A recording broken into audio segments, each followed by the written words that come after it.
So what if I told you that there's a face saver headgear that gives you the same vision as not wearing a headgear at all, and it's been scientifically validated by Virginia Tech's Helmet Labs? Would you buy it right now? Well, this is the Hit and Move face saver headgear, and after testing this for a few times, I can honestly say that it's changed how I view face saver headgear. What's going on, Fight family? Welcome back, and today we are reviewing the Hit and Move face saver headgear that's making a lot of noise on the boxing scene right now, and I really think it's for good reason. Now, attached to this headgear is real scientific data from ophthalmologist Dr. George Chart and Virginia Tech's Helmet Lab, which I don't really know what an ophthalmologist is, but there is an explanation right here if you want to look at it. Now, I've personally tested this headgear, and I'm breaking down everything that I feel like you need to know, from features, quality, price, who I think this headgear is for, and is it really worth the money? So let's get into it.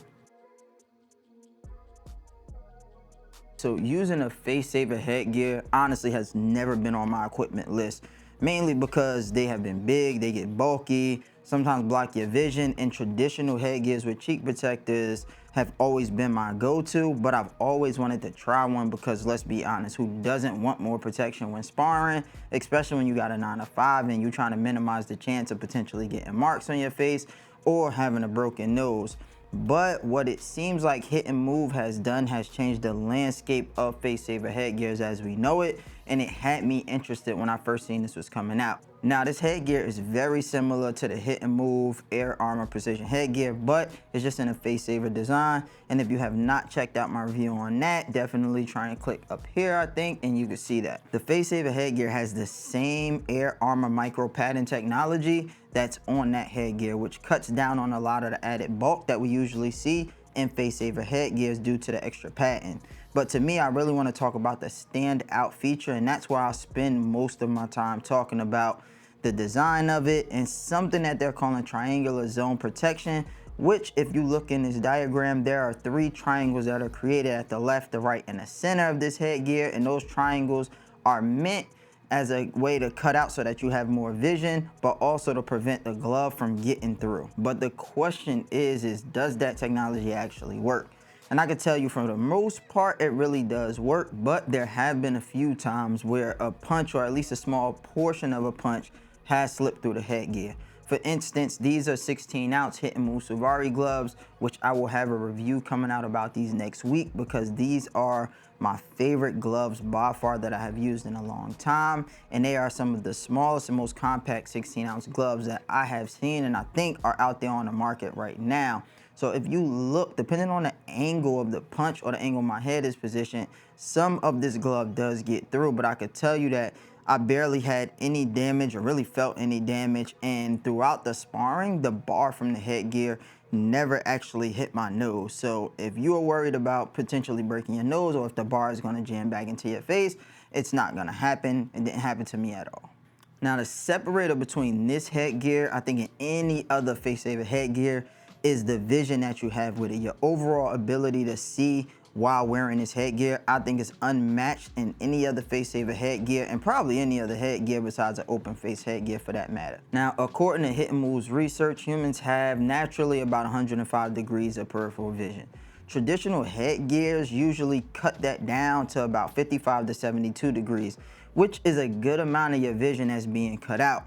Now, here are a few charts from Hit and Move's website that show the vision in degrees, and it shows comparisons between different headgears.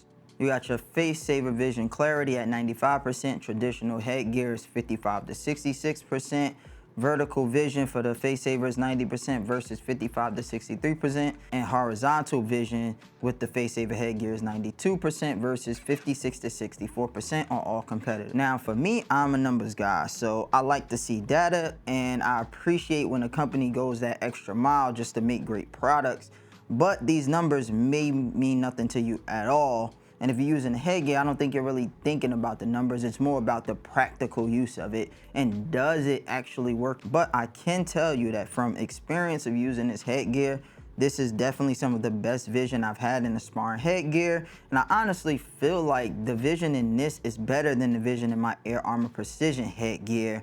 I'm definitely gonna have to go back and double check those side by side to see. I may put that up here and you let me know what you think. Now, obviously, the test of me doing this is me having my camera lens put through the back of the headgear and aiming out, but it kind of gives you some representation of what that looks like and how is the vision and how much you can see. Also, this headgear is really light for a face saver headgear, coming in at about 13.83 ounces. I think my headgear was, give or take, which is great for a face saver headgear because when you have a heavier headgear, you really tend to feel like you can't move as fast or you can't move your head as fast.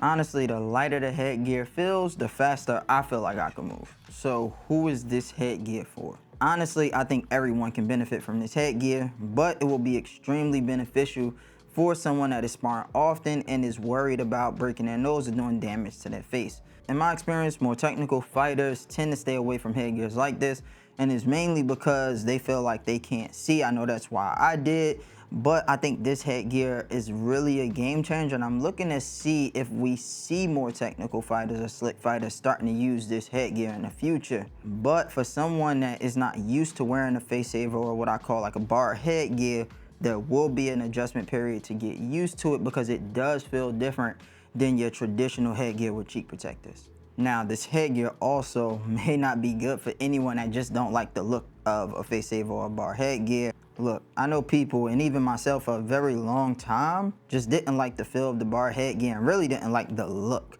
There is definitely something different about wearing a bar headgear over a cheek protector or open face headgear, because I think the positioning of the bar on the headgear, it changes the weight distribution, which is overall going to change the feeling of the headgear, especially when you're trying to move your head or you're trying to keep your hands up. But I do say that to say that it's not something that you can't get used to. And I think with a headgear like this that feels so light, once you get used to it, you won't even think about it having a bar. Now, I don't feel like there is a specific fighter or a specific fighting style that should use the face saver headgear or not. I really think it's all personal preference. Now comes the question, is this headgear worth the money? So this headgear comes in at $259, and I'm gonna say this, in my expert opinion, as a fighter for more than 12 years, this headgear is absolutely worth that price. No, $259 is not the cheapest price, but I can tell you when it comes to quality boxing gear, that this is a great price compared to other headgears that are comparable in terms of the quality of it. Some of the things that you will get for that $259 is obviously the game-changing vision of this headgear because you can see so well. You get scientific data that is backed by Virginia Tech, if that's something that you truly care about. You get a lot less and bulky of a headgear, and then you get excellent product quality from this gear. What I would say is if you're on the fence about it, ask yourself these questions. Do you spar regularly? Are you worried about damaging your face? Are you frustrated with your current face saver headgear or headgear that you have? And also, are you willing to invest $250 in your safety right now? If you answered yes to 3 or more of those, then I think this headgear purchase would be a no-brainer. All right, but look, at the end of the day, we all know boxing is an extremely dangerous sport. So if technology can make us safer while improving performance, why wouldn't we embrace it? I think this face saver headgear isn't just like an iteration on like old designs of headgears, but it's a way of rethinking how we look at headgears and we look at protection in the sport of boxing, right? But at the end of the day, there is no headgear that's gonna stop you from taking punches or lessen the blow. In that situation, you just really gotta work on getting your defense better. But when it comes to taking a step towards making us safer, I think we're moving, and I think I'm gonna say Hit and Move is moving in the right direction by trying to be innovative and innovate in these products rather than us having the same products being designed the same way and just copying after each other year over year over year. Whether the headgear is for you or it's not, or any of their products is for you or for not, I think being innovative and trying different things is always going to yield results down the line. Now, if this review helped you out, hit that subscribe button and ring the bell. Drop a comment about what headgear you're currently using and what matters most to you. Is it vision? Is it protection? Is it the weight of a headgear? Definitely let me know down in the comments below. Now, next week, I will be reviewing the Suvari horsehair gloves, and trust me, that is an entirely different conversation. But until then, train smart, protect yourself, and work on those technique and fundamentals. It's your boy Key, and I'm out.